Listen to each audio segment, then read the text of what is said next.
Well, Charlie, you're celebrating 10 years as the licence holder here at Malton Paddocks. Has it gone quickly, slowly, somewhere in between? Does it feel like 10 years? How do you feel now?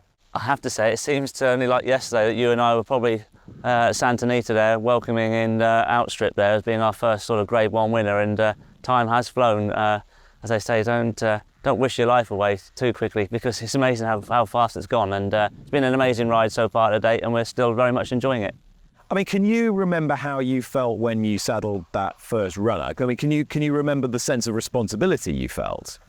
Oh, for sure. Look, I've been, as I say, part of the furniture for many years before I was lucky enough to obviously become the licence holder here at Malton Paddocks. But you know, it was a smooth transition, because, like I say, I knew everybody in the system. I knew what was required in the system, and you know what our aims and goals were. So there was no pressure, and I was very lucky that the team around me, obviously from His Highness Sheikh Mohammed and all the management team, give me all the support that was needed for me to be able to do what I was able to do. Was there any sense of the surreal when you actually saw your own name by a horse's entry? I have to say the most surreal moment was being at Santa Anita and stood there. As we know, it's the most picturesque racecourse in the world, and one of the most picturesque racecourses in the world, should we say. And you know, that moment was my first time standing there thinking, this is my first baby step in repaying somebody and a company of giving me the responsibility to be at the helm. And so you know, I felt that stood there, and I said, having that first Grade 1 winner was my first small step in repaying a lot of people in the faith that they put into me and the team. Let's try and work out exactly how you arrived at Malton Paddocks in the first place. Take me right back to the very beginning. Charlie Appleby, the boy riding ponies. Where were you? What were you doing? So I was brought up in the West Country with some great people down there. My parents are very kind. We always had ponies and animals around us, and done the usual natural progression through the pony ranks and going into the point-to-point scenes. I was point-to-point scene, and I was down there with Angela Knight and you know, some great people, the horsewomen, men and women down there in the West Country. Came through the Arab racing scene as well, so I got to sort of see plenty of colourful characters there as well. And then obviously joined the racing school, and left the racing school and went through just here at Newmarket. Yeah. So was this it with the idea of being a jockey at the time? Yes. That didn't quite go the way as planned. This is not widely known or publicised, to be fair, is it? No, I did try the jockey route as an amateur. You're going to be a jump jockey, presumably. Yeah, well, I did. Yeah, I was not so successful at getting around on a jump course, to be honest. I don't think I even got a clear round. But anyway, I did have a few rides point-to-pointing, and then, as I say, rode a little bit on the flat as an amateur in mainly Arab racing, which was great. I mean, I enjoyed it, and it was a great experience, and I felt that it's definitely stuff that I will look back on with fond memories, and definitely gave me you know, guidance into where I am now. I mean, for all that, you know, people who tried to be jockeys and it hasn't quite worked out, they always are quite self-deprecating and say, well, I couldn't really ride, whatever. Does it give you a little bit more empathy when you're dealing with your own riders here, do you think? No, for sure. And I think that, to be brutally honest with you, they respect you for it as well when you've done it yourself to a level. You know, as I always say to them, I wouldn't ask anyone to do anything that hopefully potentially I couldn't do myself at home. So, and I think, like I say, the team down for the years, I think we've got a good rapport, because, like I say, they sort of respect that I've been there and done it. And as I always say to them, you know, I've been very fortunate in my life of where I am and on what we've achieved here. But, you know, I have done it from the grassroots up. So, you know, I know every little trick in the book, and I know where people can be hiding or not hiding, because I've probably been there myself. And this is kind of what I was getting at, having that grounding in the West Country, in grassroots racing, and working your way up. It's not as though you've had entirely a sort of gilded life in Newmarket, and it's all just been handed to you on a plate. Do you think that gives you a bit of an advantage? I do feel so, yes. You know, because, like I say, the people around you working with you and for you, they respect that, I feel. And from my own point of view, yeah, I think it's good to know, you know, as we said, the grassroots, really. I mean, you know, I'll say I've been very lucky. I worked in the yard, I was head lads, I did the travelling, so I've travelled around the world, and that's why I think sometimes our international success has been on the back of, you know, some of the experience I picked up when I was travelling for Godolphin as a travelling head lad there, you know, to America and, you know, around Europe, that we've been able to utilise the experience I picked up there and hopefully put it to good use. You know, now we are where we are here at Malvern Paddocks. So having had that great grounding and then come to the racing school, then ridden as an amateur, had the Arab racing experience, the pointing, what eventually brought you to work for Sheikh Mohammed for Godolphin? Well, originally, I started my Newmarket life at Susan and Lester Piggott's yard, so that was a great experience, and they very kindly guided me in the right direction. So what sort of era are we talking here? So that was back in the sort of mid-90s. Okay, we won't tell, don't we? Mid-90s there, and then obviously I moved from when Susan retired. I joined David Loder. So was Lester still riding at that point? Lester was still riding, yeah, yes. on his second incarnation. That's right, yeah. So again, that was huge valuable experience. As I've stated before, I used to. It was a very small little run business towards the end, and there was only a small team of us there, and we were a little family. And many a time I sat there with Lester and Barney Curley and watching the races, and I do generally say from that day I learned how to race ride race read, should I say, as I race read now, and they gave me great experience and guidance in doing so. As we know, you couldn't get two better characters to watch a race with than Barney Curley and Lester Piggott. So those are very fond memories, great days. But that then led me on to joining David Loder. Obviously, in his started with when I joined him at that stage of his career, he was the juvenile king, as we know. And so he'd come back from Every, hadn't he? He'd been. No, this was before he went to Every, right? Yeah, so this was pre-Every, and then we all joined and we went together to Every, which again was a great experience of learning a different style of training. So just remind everyone, people will have a little bit of nostalgia about that sort of brief period where David Loder sort of flew across the skyline like a comet and won just about every good 2-year-old race. Oh yes, and his strike rate, as he keeps reminding me, I feel we have a good strike rate, but he does remind me that he at one time was firing off a 40% strike rate. So can you remember some of the horses? Blue Duster was one that I remember really well. Obviously, look, as we know, Dubai Millennium was there. Of course, yeah. It was firstly named Yazza, and then we changed his name to Dubai Millennium, and he went and broke his maiden at Yarmouth there, and then obviously went and joined Saeed and the team at Godolphin, and that's right. The rest was history. I'd forgotten he started out with David Loder. That's right, yeah. So great. He had, again, just going back from grassroots experience, that the team of people he had there now, some of them are still have joined me here from those days, and but the team he had around him were fantastic, and we had. You learnt a lot from them as well. Great riders, head lads, assistants. So that was a fun time. Again, a lot of experience gained. It's a really interestingly woven tapestry, isn't it?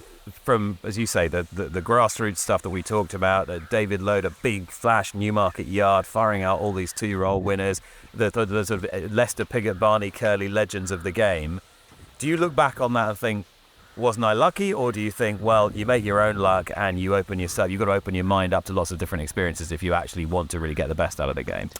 I think you've got to not make your luck, but you got, of course, as we all know, be in the right place at the right time, but also be approachable and want it. You have to want it at the end of the day. You have to, if you want to go into a yard, you can quite happily just do your day-to-day routine, or you can just poke your head up a little bit more and just say, well, if there's something extra to do, I'll be happy to do it. And I have to say, I feel I've always put myself in that position to be able to do that, and thankfully people have noticed it and given me an opportunity, and then for you take it to the next level, and thankfully it just sort of snowballed from there on. Were you the kid that was always trying to make an impression?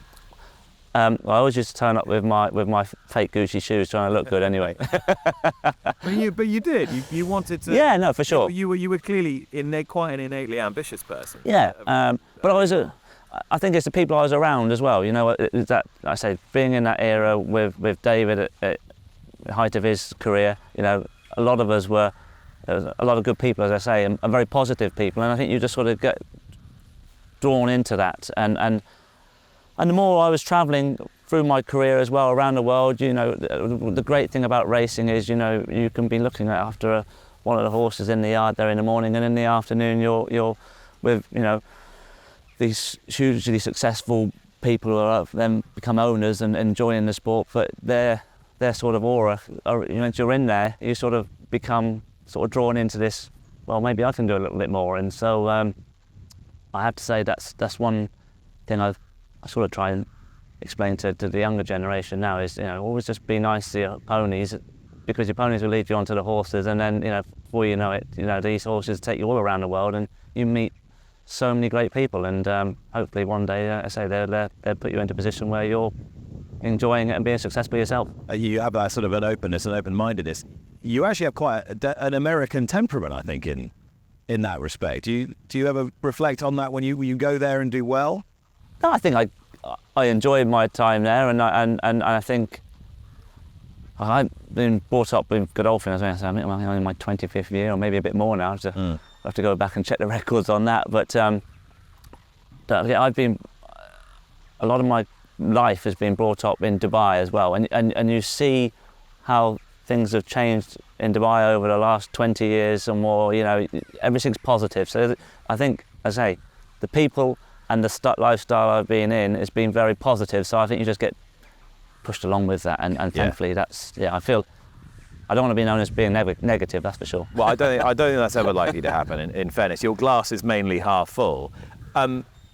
Does that spirit enable you to take losses, disappointments, injuries well? Are you someone who can cope with that side of it, or do you just disguise your disappointment well? I think I like to think that's one of my strengths anyway, is you can't, and we always, as we know in this sport and in life, you're always there's going to be a bumper in the road or two, and when they do happen, the thing about it is it's like when you get beat in a race. You can quite easily, it's very easy to walk away and be downbeat about it, but I like to feel that I go away and try and find a positive out of the whole negative situation, and sometimes there isn't, and if there isn't, generally you can say, well, you might as well just park that up and leave it, but try and look for something as a positive out of it. And so I feel that's hopefully a strength of mine, that being positive and not dwelling too much on the past and getting on with the future. You look around this place here, I mean, it's as fine a training establishment as there is anywhere in the world. You look at the gallops, they're incredible. This is an incredibly well-oiled machine with top-class staff and fantastic bloodstock. How much is the key to your role what's here? What your mentality, your mindset? I think mentally, I think you have to obviously be very stable, and as I think anybody running a big business or a company, at the end of the day, you want to look up to your leaders with hoping that they've got a nice steady hand on the tiller, as they say. I'm very fortunate in who I work for. I don't need to tell you what His Highness has done in leadership and Dubai and around the world, but I look up to him, and I know that he gives all of his confidence to myself to lead the team here. And so therefore I feel that when the team are looking upon me as, if there's a problem or something needs to be addressed, that we will deal with it, like I say, with a good, steady hand, and we'll hopefully make the right decisions. For me, looking down on the team, I have great confidence that I have the right people in the right positions, and that's been a game changer. I have to say, we're in our 10th year now. We started off winning races, and from there on, we've tried to, we've always felt that the ambition has been to win Group 1 races and produce stallions. At the end of the day, win classics and produce stallions. That is the ultimate aim within Godolphin. And I feel down through the years that the team's got stronger. We've got confidence within ourselves. We've got a system that we feel that works for us and hopefully produces the results. And so, I think if you were to walk around the yard or around the operation here now, you'd be hard to find someone who's negative anyway. So it's a good team of forward thinking and their confidence within themselves. But I hope that confidence has come from myself, and I'm very lucky that I have the confidence of a leader that's given me the confidence to do so. I mean, you talk about creating stallions, and obviously you are really trying to rival Coolmore and sort of put yourself as a major stallion-making stable in the manner that Aidan O'Brien has done at Ballydoyle. To what extent do you really enjoy being considered a rival of one of the modern greats? It's a huge honour. I mean, it's something I enjoy, and I think that sport, business. If you look over the fence and you're worried about your competitor, then you probably shouldn't be in the position that you're in as trying to compete with them. I look at them as they're an amazing operation. I don't need to tell everybody the history of Coolmore and Ballydoyle and Vincent and Aidan O'Brien, but you look at them as what you want. You've got to go there and not just to compete with them, beat them, and you have to find edges to do that, and so therefore, again, the experience down through the years, the more you travel, the more you see them, the more you race against them, the hungrier you want to get at trying to beat them. And likewise, always learning and always drawing on those experiences. Yeah, for sure. If they go and win a classic and the Derby this year, then next year, well, I want to go and try and win the Derby. So Breeders' Cup last year, yeah. win, ended up 3-3. Yeah, exactly. As I did say today, I was glad he didn't have one in the dirt race in the end. but that's what you need. It needs to be healthy rivalry, but you need competition. And I think and I hope that people in racing enjoy it, and that's what they should be doing, because, like I say, every sport, every business needs competition, and if you don't have it, you tend not to push the boundaries or levels that you want to achieve. And building a strong portfolio of horses to create the next generation of horses here over the way there at Dalham Hall, very, very important to you. Talk about a horse like Blue Point, who won twice in the same week at Royal Ascot, 3 Royal Ascot wins himself, now doing very well as a sire of 2-year-olds, even at this early point. How much satisfaction does that give you?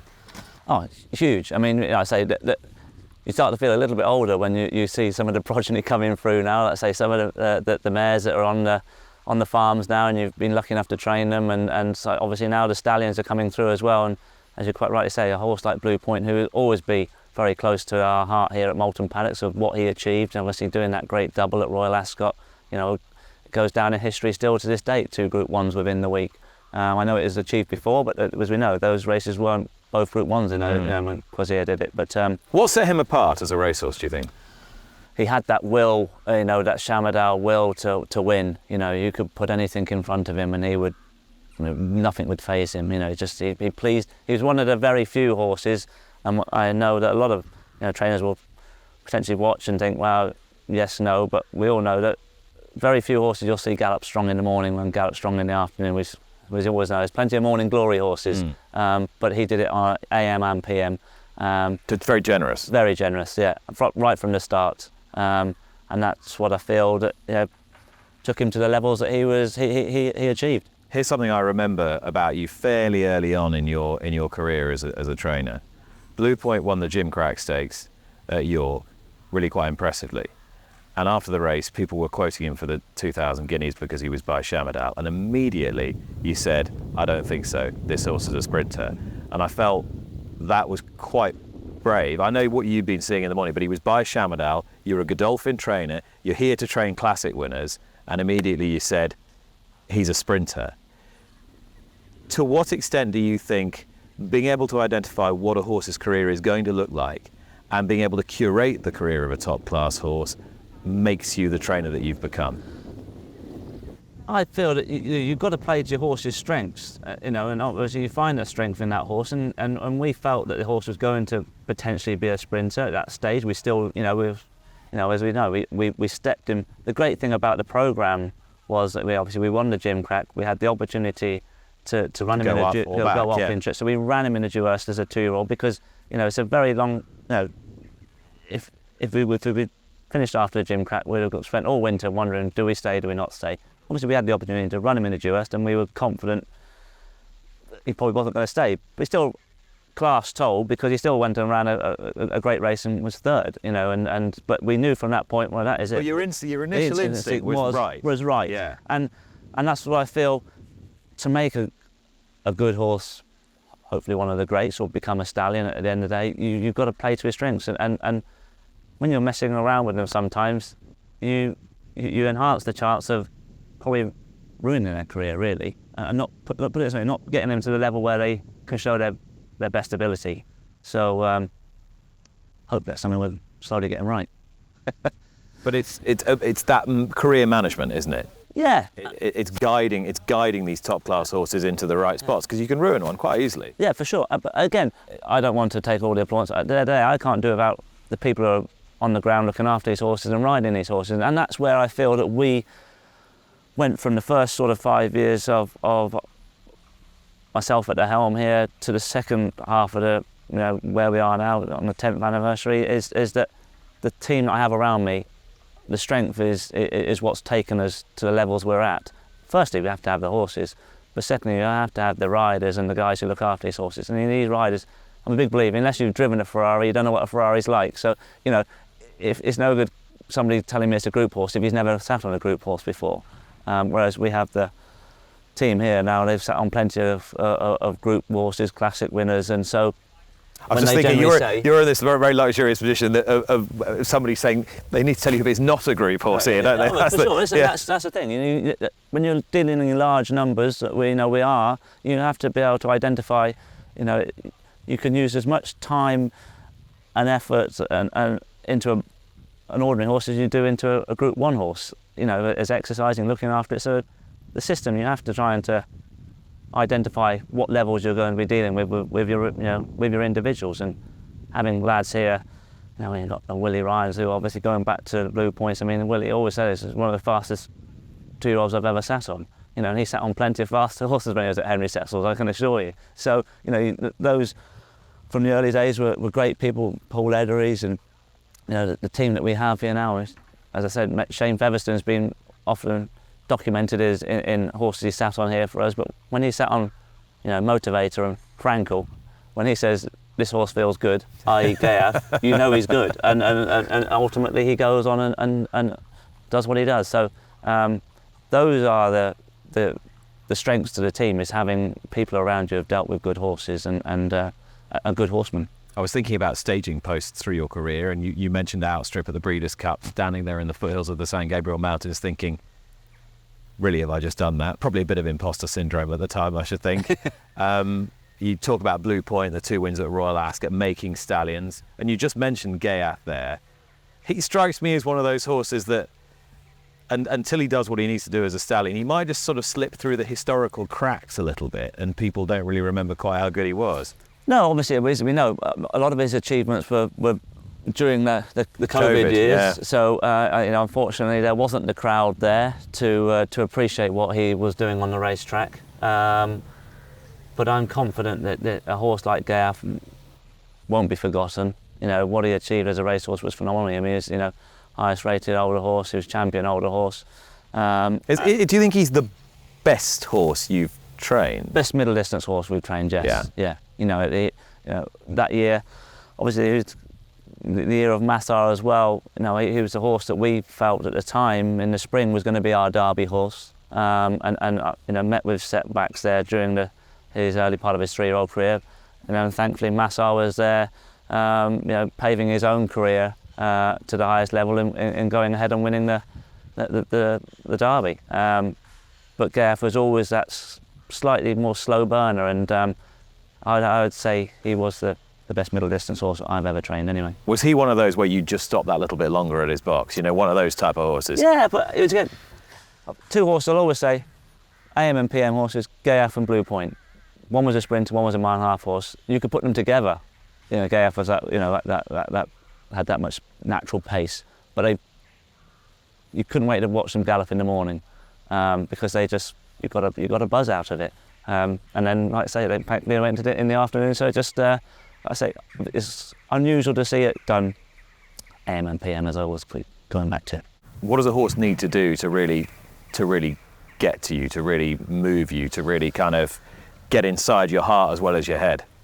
Obviously, you see them as a physical, and you see this good-looking individual there that's got that eye, you could just see it in their head, and especially a Dubawi. I'm always going to beat the drum more so than anybody about a Dubawi, but I've had the experience of them so much, and when you see that Dubawi and that eye, you gain confidence in, I think this is a good horse. So what's in that eye? Is it a?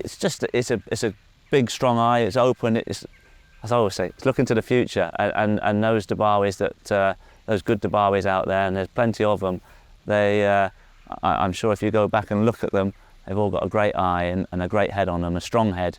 It's like looking at anybody as a physical. Most people in sports, obviously, it's a physical strength you want to see, isn't it? And so when you're walking around the yard, you want to see that physical strength in the racehorse. That when it comes to stepping into the ring, on round 10 or 12 there, that he's not going to falter. He's still there and still wants it at the end of the day. But I'm sort of drawing on your horseman's background, really. You will have dealt with horses of such varying abilities. You know, you'll have had experience of enough really ordinary, very moderate horses as well in your early days. And you look at one of these horses and you talk about the eye and the will to win and the looking to the future. Do you see something in temperament as well? Because all people are trying to get to understand and know these animals all the time and try and get the best out of them. When you get that good horse, you know, those are the ones that we get off and we do the job that we do for that reason, is to see that good horse gallop in the morning.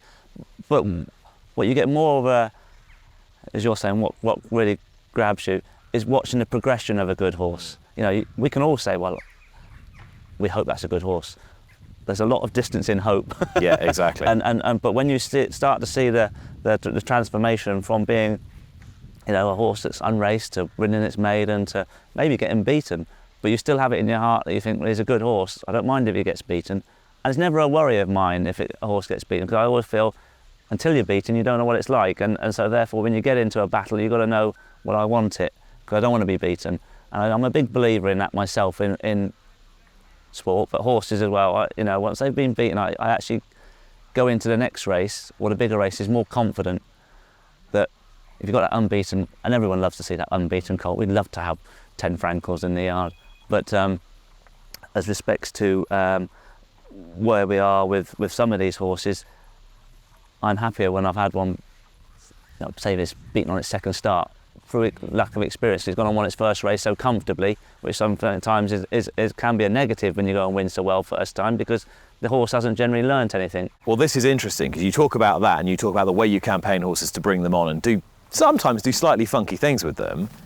You talk about a horse like Masar, who you mentioned, another great staging post of your career, first Derby win, first Classic win, first Derby winner in the Royal Blue of Godolphin, which was a great significance as well.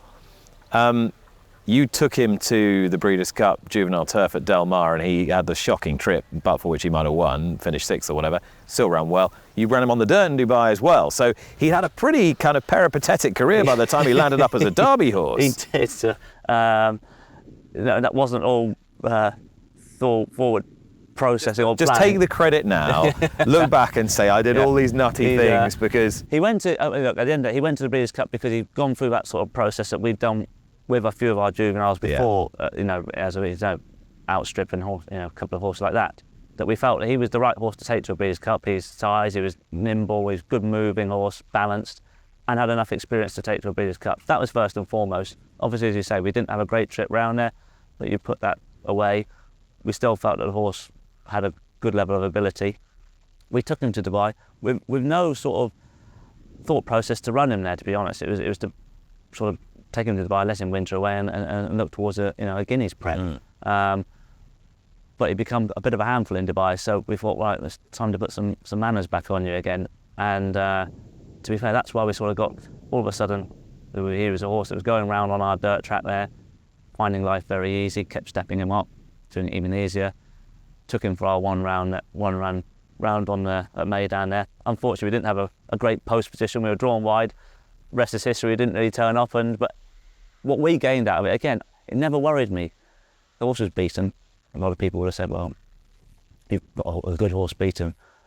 But what he gained out of that whole experience on that dirt, it toughened him up even more so for his 3-year-old career. That obviously we saw he came out and won the Craven in by 10 lengths, and then he went and ran a very creditable race in the Guineas, and we knew then that he was a horse that had gained enough experience that we didn't have to run again. The gamble was, did we stay in the Derby? Yeah. But as respects to experience to a Derby, as we know, Derby Day can be very daunting for a lot of 3-year-olds. But he travelled the world. He ran on a few different services, and when he turned up on Derby Day, he was the right horse. Yeah, and you talk about making stallions, and when you're by a Derby winner, in new approach, and you're inbred to urban sea, the dam of sea, the stars in Galileo, you've probably got half a chance, haven't you? For sure, you've got half a chance. But again, we've seen it many times before. You know, you can go to Epsom with these fantastic pedigrees, but sometimes it's it's known. It's the biggest mental challenge for any 3-year-old at the stage of their career. Could you sleep quite easily that night on the basis that you were Charlie Appleby Derby winning trainer? It did. It took a little while to sink in, to be honest. I mean, the following day we were off to France for the French Derby. Unfortunately, we never got a result there, so that soon put you back on a level. And but also, again, I've been in the operation for so long. They've Godolphin have been at these heights for most of their career. But there hadn't been a Derby winner at Epsom in the Royal Blue. No, had there? for sure. But I like to think my mindset is not to get too blown away by it all and just keep moving on. And I feel that sometimes, hopefully that's what helps the yard run as well as it does. Is we don't get carried away. We know we're here to do a job, and our job is, as you've spoken there, produce a classic winner and hopefully produce stallions. But with that in mind then, I mean, you look at a season like this season, you could call it a transitional season, call it what you will. There's a bit of an exodus of some of the top class horses. You're looking for a bit of new blood, some backward 2-year-olds and what have you. Still, you're chipping away at a pretty decent strike rate. When everyone's saying, oh, he's not winning all the Group 1s he should be winning, how do you view that? I view it as at the end of the day, it's out there black and white to see. Yeah, we haven't got those 3-year-olds. But the way I view it and the way I take it on board myself is you have to reset. And I look at it as a football team. You can have Man United. They build this great youth team, and they go through and they win all these great cups and medals, and then all of a sudden their form dips because that youth team have got a bit older and they're trying to bring more the younger team back in, and they're starting to gel and all the rest of it. That's where we are. You'd love to be able to say year on year you're going to have the best juveniles. Unless you've got the top juveniles, your fate is you're unlikely to be going to be competing at that classic level as a 3-year-old. Sure. And so therefore, where we are now, we're in the process of these 2-year-olds, running and starting to win races. And so the vision is, we're looking to next year, hoping to find this Group 1 winning 2-year-old.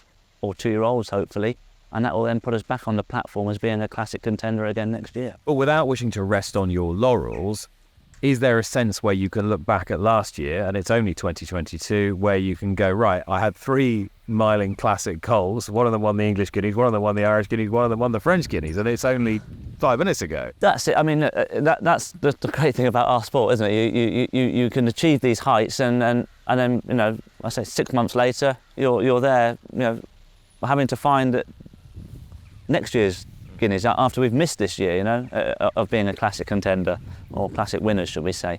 But again, going back to how do we mentally take it on board here, as I say to all the team here, we've been there, we've done it, with a system in place. When the right horses come into that system and they go through the system, if they're good enough, they will win, and they will go on to progress their careers, hopefully into classic horses. So yeah. When the stock comes through the system, we're confident that if they're good enough, they'll be there. That is a great achievement, English, French, Irish, same season with three different colts as well. It's worth just dwelling on that for a little bit. I as you know, had a massive soft spot for Coroebus, who we sadly lost later in the year. A huge unfulfilled potential in many respects. How big a loss was he? For sure. I mean, big loss for ourselves here within Moulton Paddocks, but more importantly, a big loss for the industry, because as we know, he was a great Guineas winner, and I went on to win at St James's Palace, as we see. That's credit to the horse, because any of those classics, of course I can sort of give a little bit of insight to it, but if you ask to speak to Aidan, he can give you a better insight again. But it's so testing for a 3-year-old to be running, being prepped for a Guineas, and that's why it was. You asked earlier about what sort of a buzz do you get out of winning certain races. When Native Trail won the Irish Guineas, and that was the 3 Guineas capped off there, I got immense pleasure out of that, because that was 3 colts that from January onwards never missed a beat, never missed a canter, never missed a gallop, just ticked every box, and for 3 of them to be able to do it was amazing, because as we all know, you can start off with 6 and you might be lucky to end up with 1 that can hopefully go and win an English Guineas. For all 3 of them, and they were the only 3 that never missed a beat, and like I say, turned up English, French and Irish. There's one of the few months I stepped back and thought, that's history. You enjoyed that, didn't you? I did. Yeah. I remember Great coming buzz. to see them here in 3 adjacent boxes. Yeah. 3 very different horses physically. Yeah, for sure. 3 really classy horses. I thought, well, he's never going to pull this off. I guess Modern Games was considered, as a 2-year-old, the least talented of the 3, but what he's done for everyone here has been spectacular. Is he just a bit of a dude of a horse, really? He is. I mean, he is your typical Dubawi. You know, Coroebus was a fantastic looking colt, son of Dubawi. Was gorgeous, one of the most Bit of a showman. Bit of a Proper showman. yeah. Good head, good body. You know, it was just a very handsome horse. Modern Games, he doesn't come quite to that sort of stature as where Coroebus was. But what Modern Games is, he's got the heart of a lion. And you know, we were talking about the strengths of what Blue Point could do. You know, you'd ask him every question, and he would very seldom falter. That's Modern Games with an abundance of it. You know, as we saw him go through his 2-year-old career, winning a Breeders' Cup Juvenile, then coming out in the spring. You know, he was the horse just because of what he achieved. We felt that tracks would suit him going to France more so than Newmarket. Plus, we obviously were fortunate to have Native Trail and Coroebus both, you know, at the head of the betting for the Guineas there. That ultimately we didn't want to run 3 colts there, and we felt the right move was for Modern Games to head to France, and so you know, for him to go and do that. But again, what he achieved in France was amazing. But what I got a big kick out of him doing it at a Breeders' Cup again, and that takes a lot of doing, as we know, to start their 3-year-old careers off in a Guineas trial, or trail, should we say? Sorry, to win a Guineas, but then to ultimately end up first weekend in November at the Breeders' Cup and win it is full credit to the horse. He's going to be a great addition to the stallion ranks, and I'm very, very confident that he's going to be one of those sons of Dubawi's that is going to fulfil his stallion career. What he's achieved is just shows what great constitution and a great mind he has got. And training horses who are still entire, who are going to be stallions, poses its own challenges. You know, you're training proper alpha athletes, you know, with a full complement of hormone and what have you. You've never been frightened to geld one if you think that it's a better option. No, I'm renowned for that now. I can't get away from it. I guess you've got the luxury of being able to do it, haven't you? Yeah, and at the end of the day, you know, we've got to be realistic.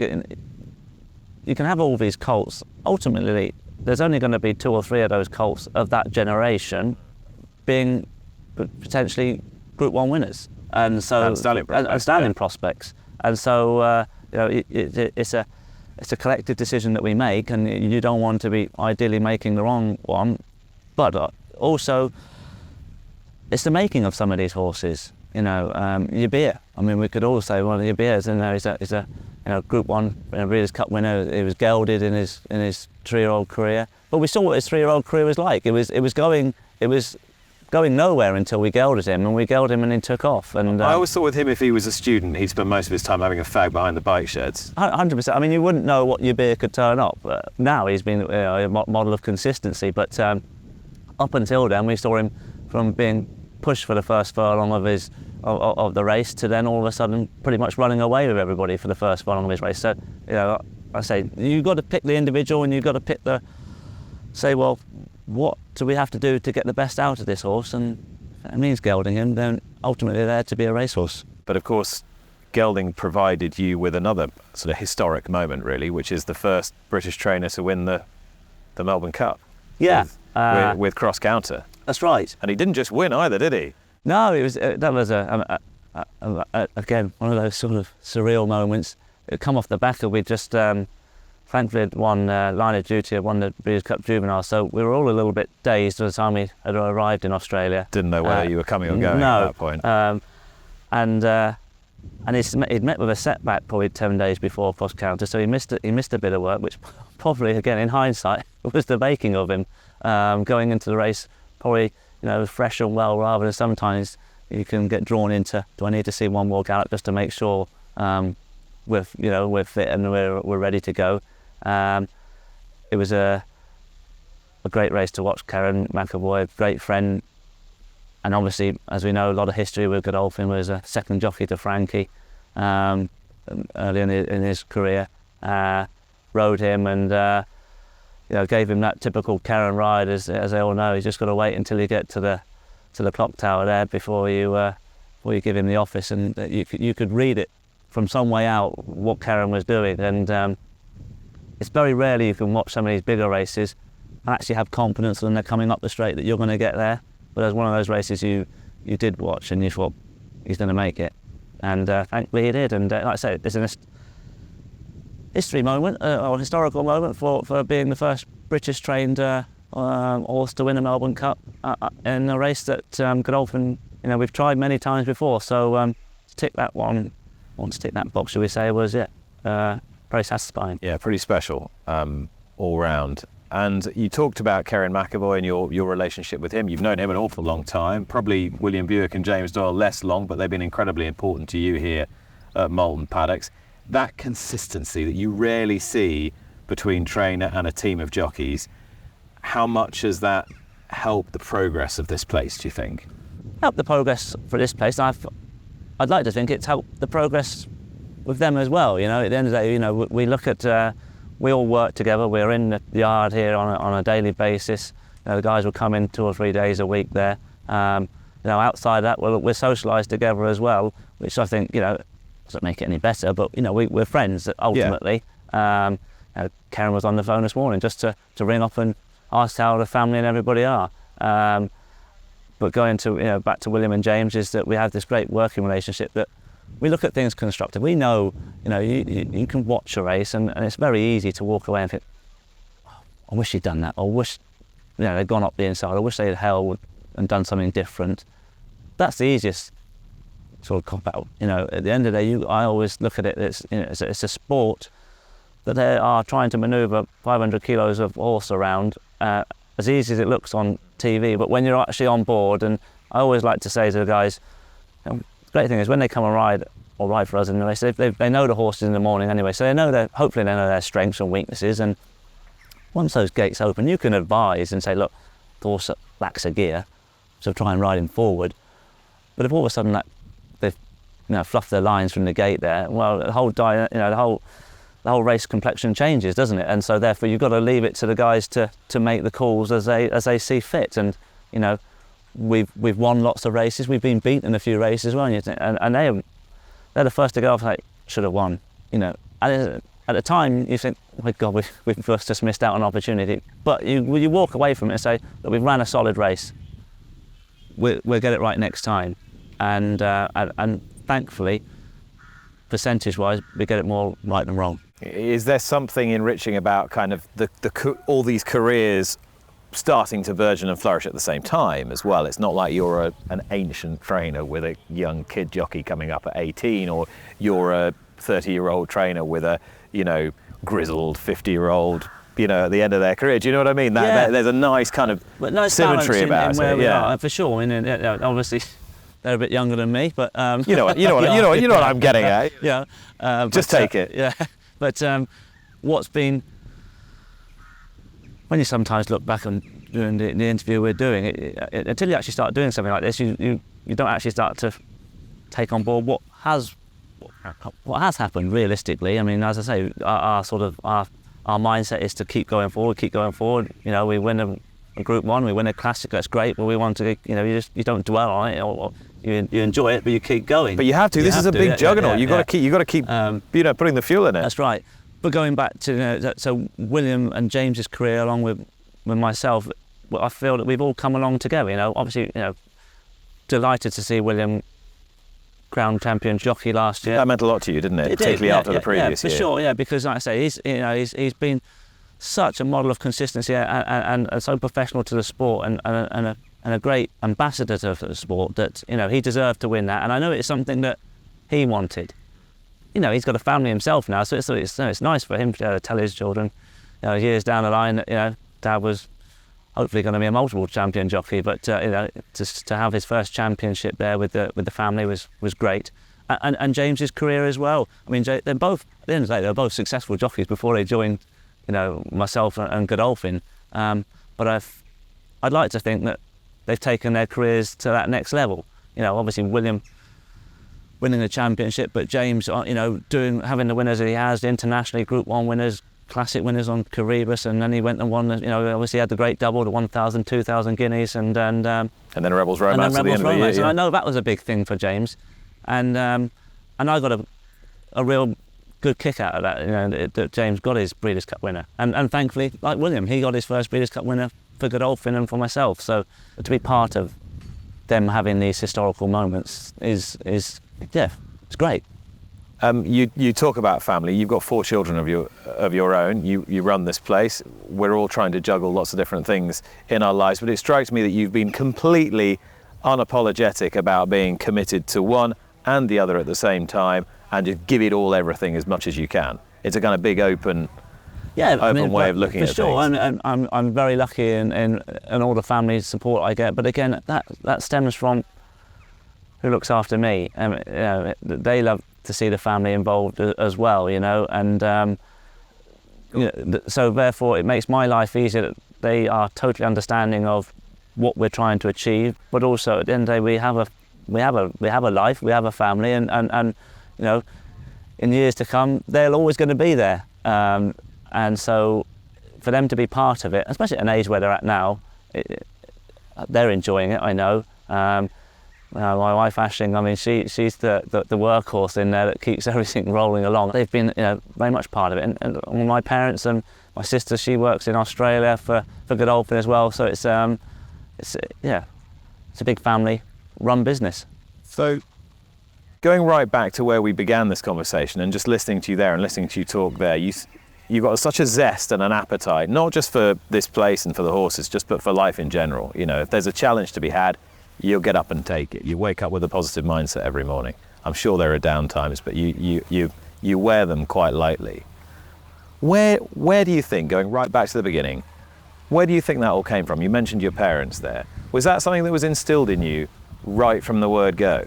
I'd have to say yes, in a fashion that everything we did, we put everything into. Whether it's a pony, you know, we wanted to try and, you know, like all kids do, you want to win, don't you? You know, if you're on your pony at Gymkhanas or whatever event you're at, and God bless them, we never had the best ponies, but they were tried, and they were all well tried. We tried to win on them. If we didn't win, you know, if you fell off, you get. I mean, as I always say to my children now, they're competing and will get upset, because this day and age, it's if you're not winning, sometimes they say it's taking part. Well, I'm not a believer in taking part. You go there to win or not.